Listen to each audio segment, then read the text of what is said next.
So Pauline, we're going to start with the 25 quickfire questions under the title of Getting to Know Pauline Peart. So let's start with question number 1. What is your full name given at birth? Pauline Angela Peart. Never use Angela, it has always been Pauline Peart. When is your birthday and the year of your birth? Halloween's Day, 31st October 1951. As a child, where were you born and raised? I was born in Jamaica, a place called Mandeville, and went to school there after my parents came to London. And then my sister, myself and my brother came over and joined them. And yes, just before my 8th or 9th birthday. It was so cold in October. And that's when we came. And yes, it was the first time I think I saw snow. Yes. Yeah. If any, how many brothers or sisters did you have growing up? I have 1 brother and 5 sisters. And where do you sit in that hierarchy? The second. Second eldest? Yes, but I have another sister who is before me. Yes, so really I'm the third, and then our only brother Christopher. Yeah. What is your earliest memory of going to the cinema or the theatre? Oh wow. I think while I was in Jamaica, live we went and saw Sam Cooke live, but we used to go to the Saturday matinee. Yeah. Always have. Our parents used to take us to see silent movies, and then it went on to Cowboys and Indians, which was, sometimes it was okay, sometimes it was just sad. Growing up, did you have a favourite actor or actress whose work you really admired? Wow.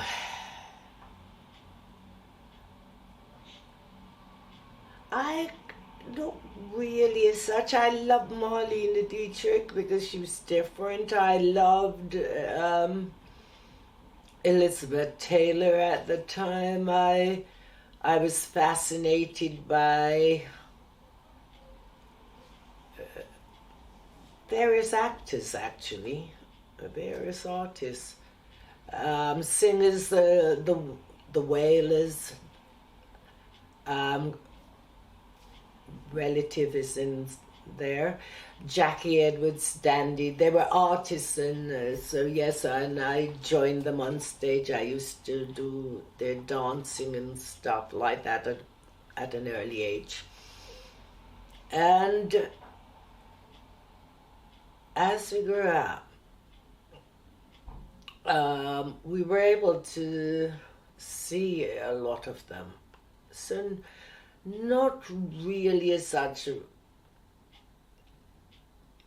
I can't think who, as an actor, I just loved the movies. It wasn't a favorite. Boris Karloff, if you want to think of a very unusual, strange person, but brilliant. All the other films, Michael Caine, and people like Richard Attenborough, Sam Kidd, who you hardly see, but he was doing so much, and he was in everything. Peter O'Toole was brilliant, and Omar Sharif. You know, you talk about these actors, and they were around, they were doing things. You want to see them, so it's everyone. Well, Pauline, that leads me very nicely onto my next question. Was there an actual event or trigger that first prompted you to seriously consider acting as a profession? And how old were you at the time? No, in school in Jamaica, I loved being on stage. I wanted to. I was very good at it. And when I came here and went to school, they put me in the drama group, and I was very, very good, and I loved every moment of it. It was another me. I was at the time in school, and we had to learn how to do our own hair. And so my parents sent me to Madame Rose Academy. I'm in school, but she's sending me to somewhere else to do something, so I would always be able to. And it was while I was there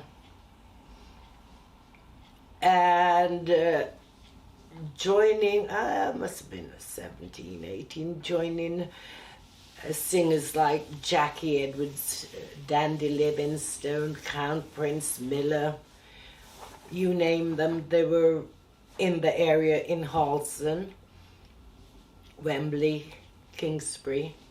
And so I knew them. So I went on stage with them. I became their dancer and backup artist. And only when I could go away. And so I had to then do my hair.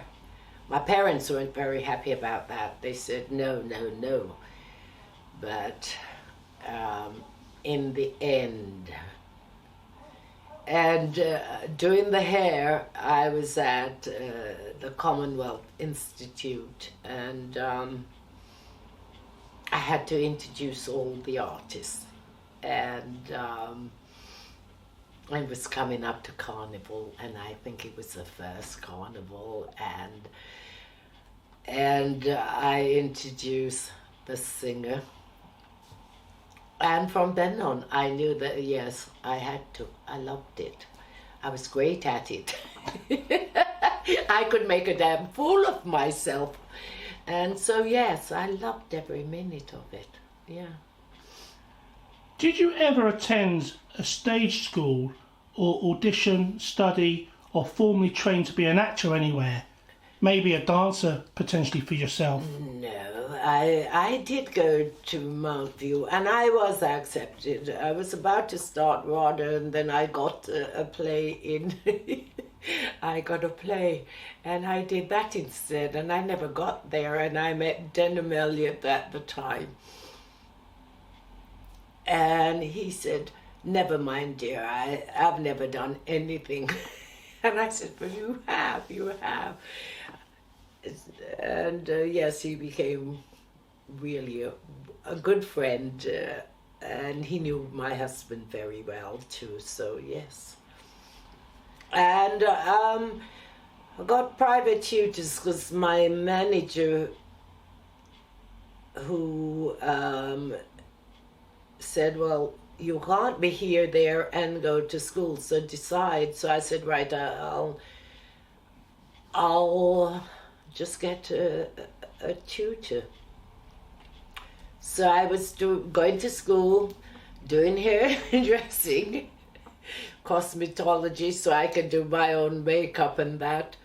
And seeing a private tutor. And so that's what I did. I know you later, after your acting career, turned to teaching and lecturing, but before you began your acting career, or maybe when you were between roles at any point in your career, what other jobs have you done? Oh, I worked as a model. I did in-house fashion. I worked at Selfridges. And I think that was my experience at work. I didn't work anywhere else. By the Menses I did fashion shows for. And I did the rounds as a black artist doing shows which used to be at some of the main halls or hotels, and introduce other artists on stage. Or at the time the Palais in Hammersmith used to be there, black entrepreneurs used to do shows like Dyke and Drayton, the Campbells, and so they said, "Oh, will you do this?" And so they started to pay me, and so I went. I did it, yeah. So turning back to acting, what was your first ever paid acting performance, i.e. your professional debut? And again, how old do you think you were then? Oh, wow. I think I did the summer season first. And paid I was. Everything I did, I got paid for. And if it was a featured, they had to give me credit, because that was what I would insist on. Apart from the fact that my father didn't want me to do it, period. So I had to prove a point. I was being paid. And so I was paid, even though it was an extra, but it was a featured extra, it was credited. Most extras, you don't, their name doesn't come up. It did not come up on it. But you will find that what I did, my name is there even if I was on the cutting floor. Perfect.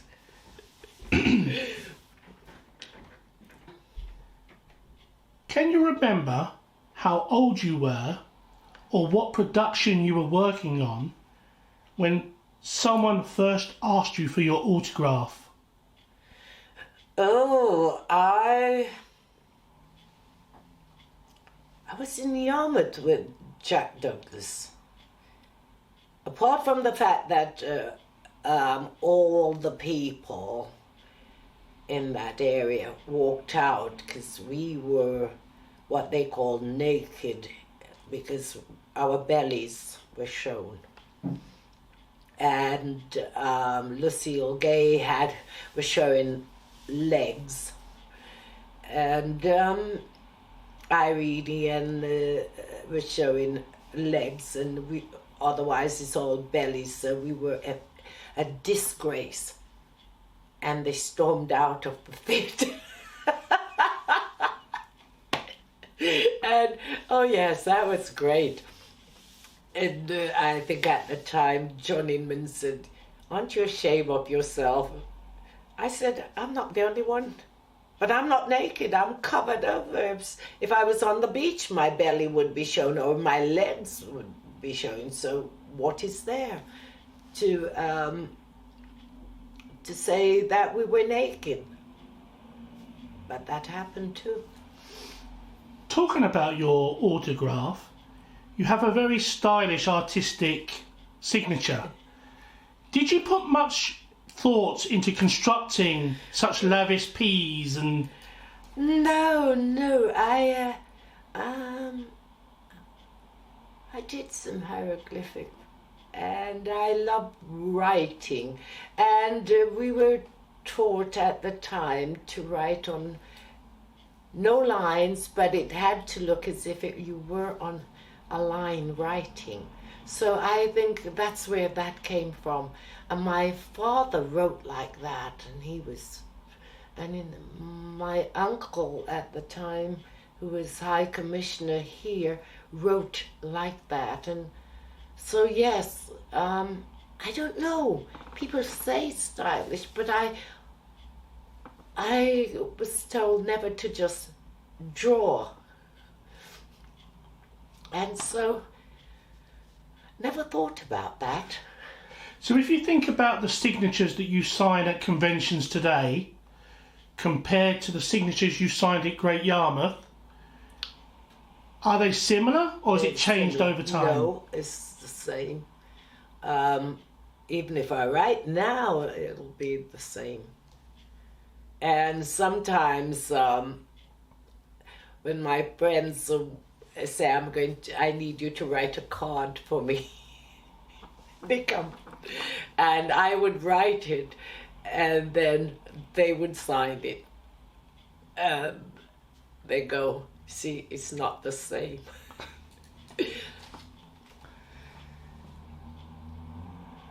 At any point in your life or your career, have you ever been starstruck when meeting someone famous? And have you ever asked anyone for their autograph? Oh goodness. No. I saw them as people doing a job. I saw them, they were famous, they were great. But I saw them as another person. It was a job. They got paid just like the person on the street, sweeping the street, or just like the nurses or the doctors in the hospital. And every one of them were doing something that was relevant to earn a living. Okay, so some made a fortune, which is great.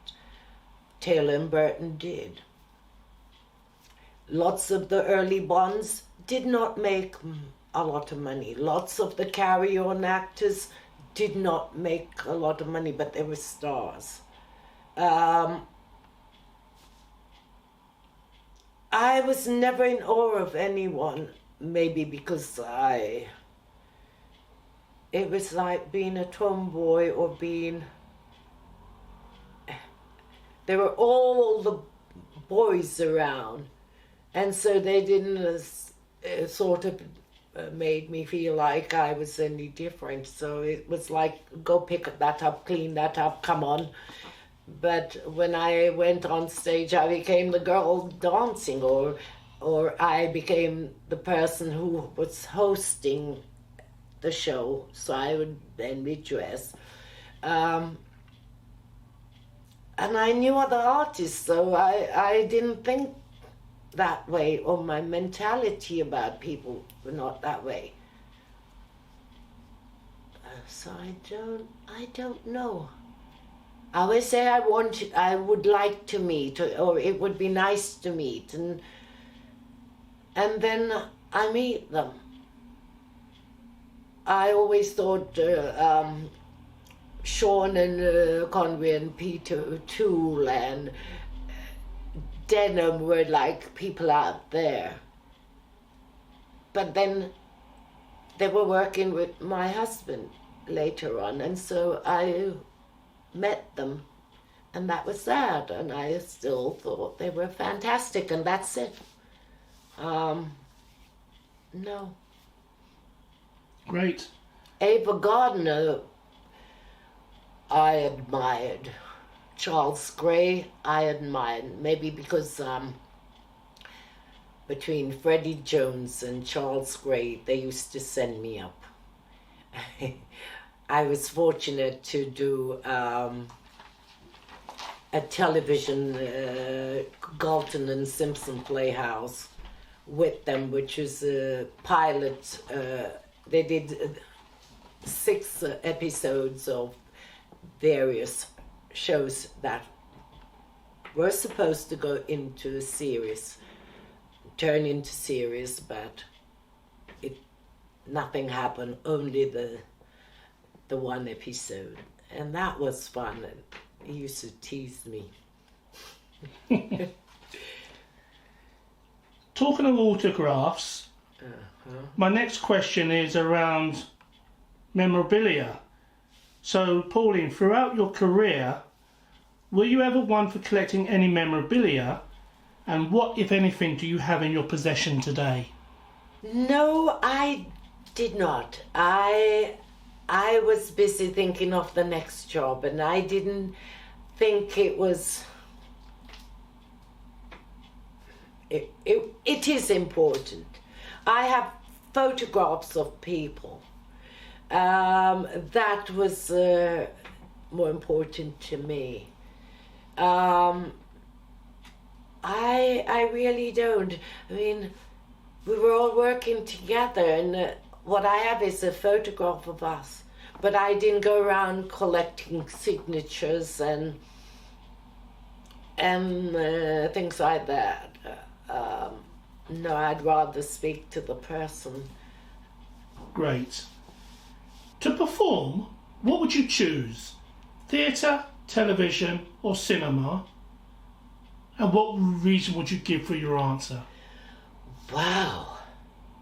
I want to do it all. I love them all. Theatre, because it's live. I can make a mistake, and if I did, I can put it right the following night. And if I had new feedback from, let's say, the director said, that didn't work there. I know we rehearsed it like that. What do you think? I would think of something else that would, maybe I'd try it, and then I would see how comfortable I am, and then I would make that be. And that's why I love the theatre. I love the live performance. I love the fact that you have rehearsed and know it. It becomes you. It's like your skin. For film, and I must say this, it's like once you've said it, you're moving on. That's gone. You don't hold on to that because the character doesn't allow you to. The character is expanding, it's extending, it's been revitalized every time you go in front of the camera, what you need to be doing, and then it's done. You're moving on. I must tell you, I did an Eden line with Jane Seymour. She was there. And we had to go down to Portsmouth, where the ship was located. And I swear they tried to kill me. Not really, they did though. I had to jump over the edge, jump off the ship. And I was not aware that the people below, these divers, are supposed to have a net down there, and I was supposed to just run, jump off, and they would catch me or fish me out like a fish. Well, I was to the right and they were to the left. I jumped over and went down and down and down, and it was bloody cold. It was so cold. The water was so cold. I think everything stood up. And when they got me and I got back, I was told, oh, that was very good, but we'd like to do another we'd like to do a close-up, and here, have some brandy. And I went, no, we promise, we guarantee that you can look down before you run and they'll be there. I went, no. Yes, well, I'm not going back in it. Write me out. Kill me off now. No. And after about 2 more brandies, I think I was as merry as a dog. Or is it a cat? I haven't the foggiest idea. And I said, this is it. Any close-up after this, I'm not doing anymore. And I ran, and I did, and this time they were there, because I kept looking down while I'm going down, and I, even though I went under, which is okay, they were there. Once I got out, I went, no, not doing that again. Put some clothes on, and I was shaking like this all the time, and they kept rubbing me, and I said, that's not helping me. I need to be put into boiling water to thaw out. It was freezing, absolutely freezing. So, yeah, I knew my part, never do that again. It's a great story. Yeah, there are lots of things like that happened to me. Oh, many a times. So my next question, Pauline, which of your parts, performances or characters would you say people remember you for the most? Cuba, because they loved the fact that Sean was a Bond, James Bond.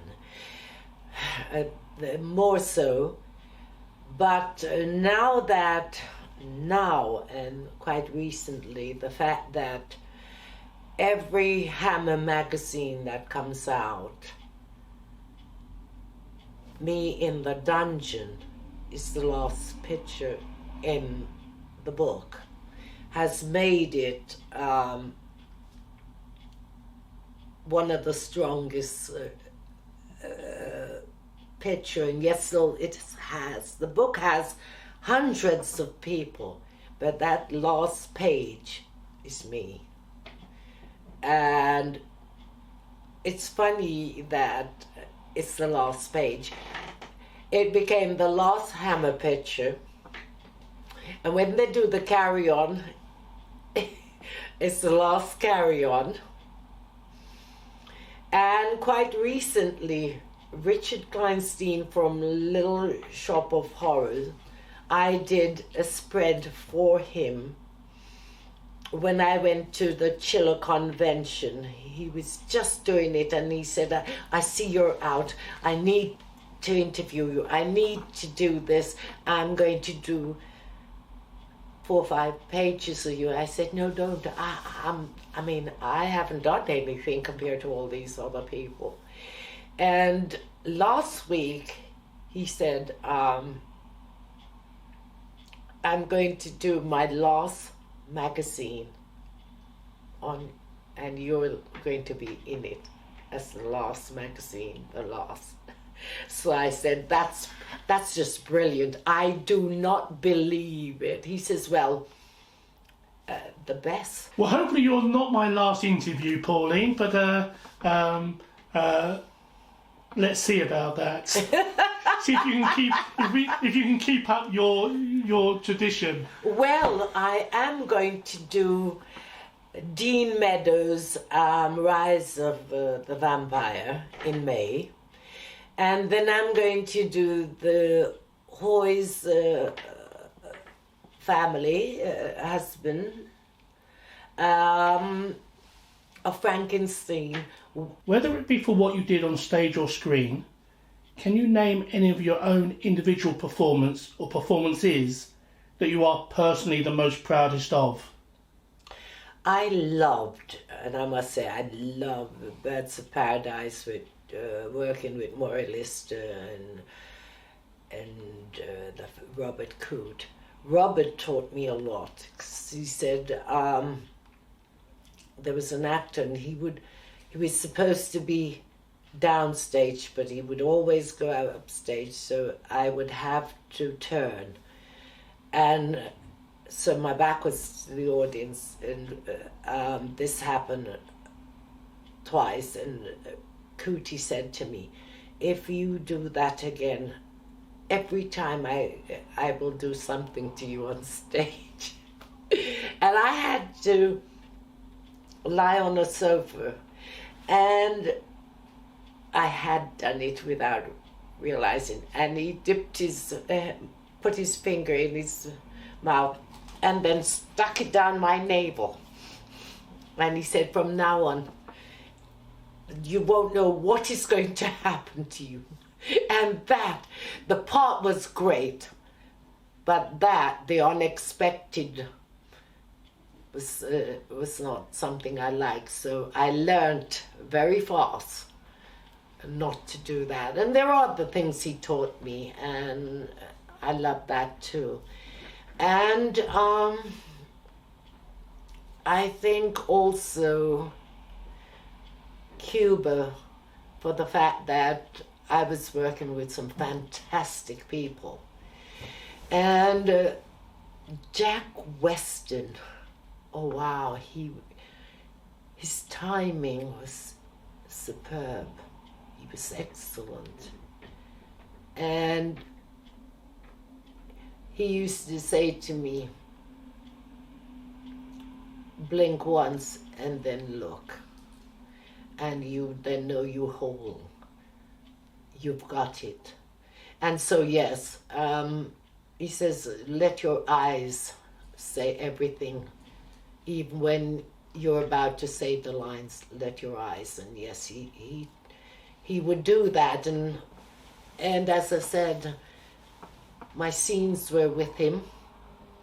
When I ripped him off in the bedroom, when I took his wallet, and things like that. Oh, yes. And he said, when you look around, you make sure you blink and then look at me. Even though they're shooting, look at my head back. And you're standing at the door. And so, yes, I learned a lot of techniques from him too. And other people.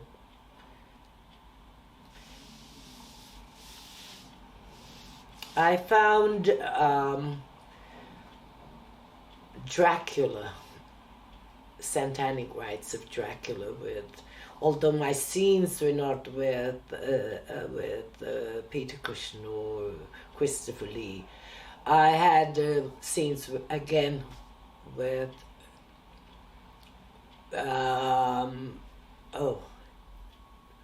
a few actors that I had worked with before, and I had to bring them the chalice and all things like that, and that for me, and he said, just stand still and it's yours. You don't have to move. And yes, when I did see satanic rites, that was good. Well, it worked. And all the publicity I got around it, and the magazine, it was like the story of, I didn't get 72 AD because Marsha Hunt got it, and it was American money, so you know that. And although I was supposed to be doing it, then I didn't, and I did Satanic Rites, which was an amazing film. I was working with Joanna Lumley, and it was actually very, very amazing. She was dynamic to work with. And yes, being chained in the cellar, I was chained up, as you know, and it's supposed to be sprinkled with water that went on forever. And when you have contact lenses in, you cannot keep your eyes open and water right down. And I said, no, I can't do it. I've got to close my eyes. I've got to save it. Oh, it burnt. And yes, so Santanic was the last film that Hammer did. When I did Carry On Girl, that was the last. And it became too funny. But yes, there were parts I liked and I loved and I enjoyed. And I created that person that they cannot say she was not a black artist. You may well have answered it previously with the role that Marsha Hunt ultimately got. But the next question, Pauline, is there a part or a role that you still remember today that you auditioned for or really wanted but didn't get? Yes, but I'm going to leave that. I think in the end I got things like Equus, which was great, or The Balcony, the Jean Genet play. And it compensated, but yes, and I would rather not talk about that because it's irrelevant now. Yeah, I'd rather not say. Now, it may well be because of other commitments and you was working on other productions, but was there ever a part or an acting role that you turned down for whatever reason, but later regretted the decision? No, never, ever regretted turning down things or doing other things. I asked John Gale while I was doing Birds of Paradise, would he let me go to India to do a film called Chandi Sona. I really wanted to learn how to do their dance and all that, and I had known the Khan family, and he says, I'm doing the film, would you be able to come? And I said, I'll ask. And yes, and I went out there for 3 weeks and I learned how to do it. And it was just to be able to do that. And I had more fun than I ever would in staying here and doing something else. So that to me was great. Great. Can you name a co-star that you liked working with the most? And maybe a little bit more controversial, any that you had a tougher time working with, namely people you didn't like? I enjoyed working with all the people on Cuba. They were fantastic. Every single one of them. Lynette McGee, Sheridan. They were all giving. They were supportive of each other, even though they were big names. And every evening we spend the time together. We'd run the scenes that we were going to do in the morning, so it was done. I had a great time and I loved every minute of it. They asked me at the time to go to LA, but I had commitment here in London, so I could not. And I am looking forward later on this year to be doing a film with Caroline and now with Martine, we're hoping, in Chicago for Miles John Dalton. But we were going to be in Whitby to do a film,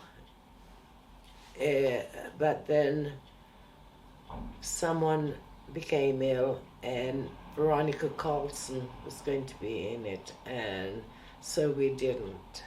But we're still thinking about it now. That group, as friends, yes, I would like that more so than the others. I would like for us to work together because they're brilliant. And on the flip side of that then, Pauline, were there any bad experiences of people that you didn't like, people who were unreliable, people that turned up late on sets? No, I think I had an experience on a play, and again, he was a South African actor. I won't call his name.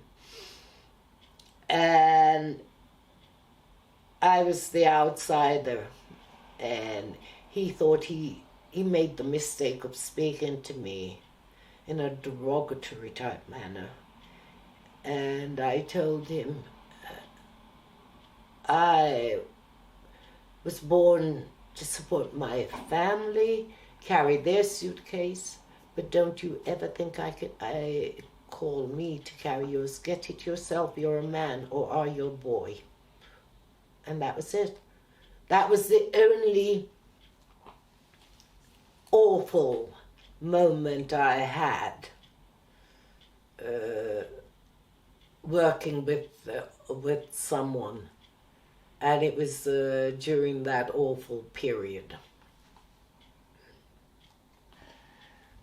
Rather than asking you who your favourite director is or was, I'll ask it in a slightly different way. Outline what a director needs to do to get the best performance out of Pauline Peart. And can you name any directors that did just that? Yes, I got the director from Richard from Cuba. I got it from Tony in Dracula, Satanic Rites of Dracula. And I got it from the director and Ray Cooney in Birds of Paradise, because we talked. They said, this is what I'd like to see, and this is what I'd like to see how you would interpret it. And then and then I enjoyed it. And I did recently with Tom Lee Ruther. He was brilliant at saying, okay, well, now we're going to do the scene, and remember, you're feeling someone else's pain. And I said, you mean like childbirth? And he said, I won't go down that road. I don't know about that road. But yes. And so yes, he made you think about it. And it was a scene from Pockets of Superstition that Danny Thompson was burnt alive, and I'm supposed to be a medium, and I was doing the seance, and then I was being burnt alive, taking over her body, feeling it. And so yes, that was weird. But yes, I had a great time. He was brilliant. And we're looking forward to working together again. So there you go. You're hosting an intimate dinner party, and you're able to invite 3 other guests to attend, alive or dead, within the profession, outside of the profession. Your daughters are clearly invited, but who else would you invite, and why? Oh, wow. Wow. I would invite a historian friend. His name is Steve Knight. And he would look things up for me. And there's nothing. If we went to a show at a showing of a film at Regent Street, and there's a talk after. We didn't even have to remember, because we would say, "And Steve, what's that?" and who was, and he would be throwing it at us, and he was brilliant, but he did political history. So this is like his hobby, and it was wonderful. He would be one person. I would have Danielle Williams. She's a lecturer, and she was a colleague that I worked with, and we design all these jewelry as well. And she would say the most amazing things, and yes, so she would say, "Oh, that doesn't go with that. I mean, I know it's Gothic, or I know it's very modern, but So she would become very, very, "No, darling, not that." So I would have her, because she would then, I think, entertain the people. As for my daughters, oh my goodness. One would talk about the design of the table, the design of stuff, and the accounting of it. And the other would talk about the laws. So they are so diverse, but they would entertain the other guests. And the other two would, without question, Martine and Caroline. So it would be whichever one's available, but those would be the lot I would like to invite. So Steve Knight, the historian, Danielle Williams, the lecturer, and Caroline or Martine, based on availability. Yes. Fantastic. If you could relive one moment from your career once again, what would you choose? I think I would... One moment. Career. I think I would just be me all the time. I haven't wanted to go back. I want to go forward. I've always been me. I've always tried to represent me. So I would not want to change that. I would hope the producers and the directors and that would want to have the scripts available for me. So that statement of going back and looking back and all that, no, maybe I should have said more no's at the time. Because, but I didn't do anything I didn't really want to. I wanted to do what parts I was in. But had I known some of them would have been on the cutting floor, I would have said no. So on that, then, that's my next question. And despite the fact you said you don't really want to look back, you want to look forward, I'm taking you back again. Yes, you are. You most Looking certainly back are. again over your career, do you have any regrets? If you had your time again, would you have done anything differently or made any different choices at any stage? No, because I think our daughters are far more important. I could always work. I could always find work. I did, as I said, I did modeling, I did shows, I went to Nigeria. I did fashion shows out there. I worked with people like Maria McKeever and Stevie Wonder when he opened the Festac out there at the... So, no, I went to Germany. I loved what I was doing. I wouldn't want to change it. Maybe be more public about parts for people like myself at the time. We were at the forefront opening doors, and when we got through the door, we were happy. So no, I wouldn't want to change. It's lovely now seeing artists, a variety of artists from different background, different cultural group are being shown. And that has made a difference. People with like Vicky Richards, Mona Hammond, Nina Baton Semper, Rudolph Walker, we all push forward.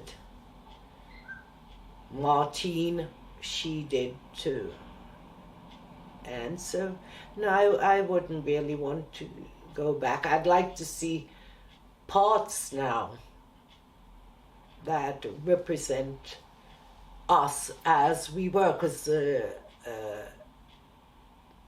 artists that are black come from various countries. They're not just Jamaicans or Trinidadians or Africans or India or Mexican. We're all very multicultural. So we should represent what we do and where we live and who we are for others to come forward. We don't have to be the cleaner. We were already doctors and philosophers and scientists in our own right, in our own country. And we're still doing it. Yet still, it took, 50 years before anyone knew that the mathematician on going to NASA was black. And no one knows that. The doctor who did the first heart surgeon around, open heart surgery, was black. But it's all given away. Our Indian ancestors opened doors. They are not even talked about. And we remember only one set of people, but we forget the people that also went through the same thing. So I want it all open and out there, and that they can represent us as we are today. What a fantastic answer, and certainly well thought response. So thank you, Pauline. Tell us something about you or your career that most people would not already know. I don't know.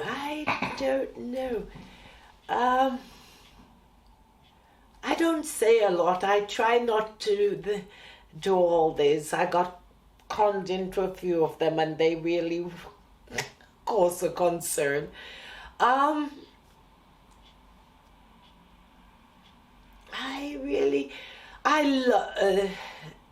Nobody would have thought about Carry On Girls, for example. Great example. They wanted straight hair and that, and I went, no. Then I'll blend in with everybody. I won't be. So I had my hair done afro to be different, to make sure I was seen as a black, mixed race, Indian, Chinese, whatever, which I am, representing us. So yes, that made a difference. And that's what, that was exactly what came out. And when they said, I said, no, it's going to be Afro. And that's it. And the same with the other plays, or films, whatever, I would change it, but it wouldn't be far from being me. And other than your career, are there any hobbies or passions that you have? Oh, yes, I love, up until recently, before we lost the building, I ran a supplementary school for children in the borough, every child, mind you, any child who needed the support. Were able to come, and I got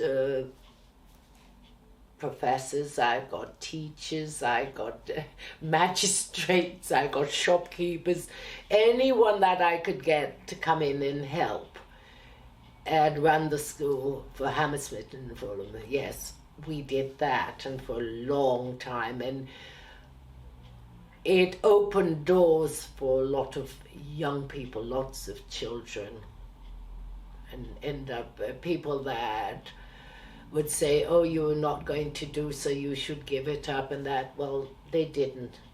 We opened that door, and that was a passion for me. Wanting to know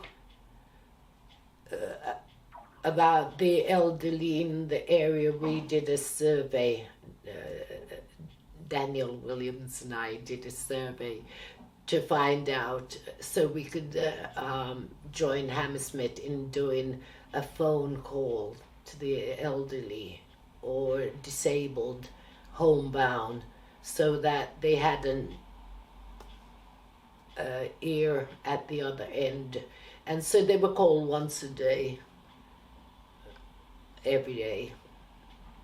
And the ones that were able to come out would be called once over the weekend. And so, yes, that was another passion that helped. And now we're joining Caroline for the Maggie's Trust and to help children. But I'm trying to set up a trust now for the cleft palate children around the world, and the cataract, that they can get doctors who can come in and deal with it. So trying to do funding, so that's the latter part of this year. Whatever I do, I'll be able to go in that direction. Fantastic, and good luck with that. Thank you. So my final question, and you may well have covered a little bit in your previous response there, Pauline, but finish the sentence.